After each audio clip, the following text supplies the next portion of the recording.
সমন্বয়কারী দেখা করার জন্য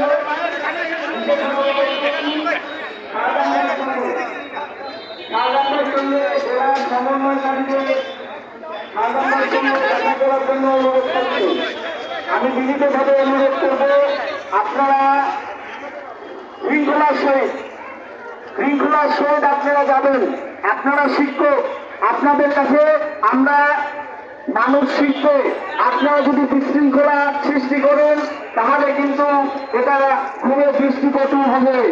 আমি বিনীতভাবে অনুরোধ করব শিক্ষকদের, আপনারা সুশৃঙ্খল ভাবে যাবেন। কোনো রকম জ্ঞানের সৃষ্টি করবেন না। কোনো মানুষ যাতে আপনাদের ব্যবহারে, আপনাদের চলায় যাতে দুঃখ না পায়। আমি বিনীতভাবে অনুরোধ করব শিক্ষকদের, এবং একজনও বাদ থাকবেন না, এখানে সেখানে বসে থাকবেন না। আপনারা আসবেন।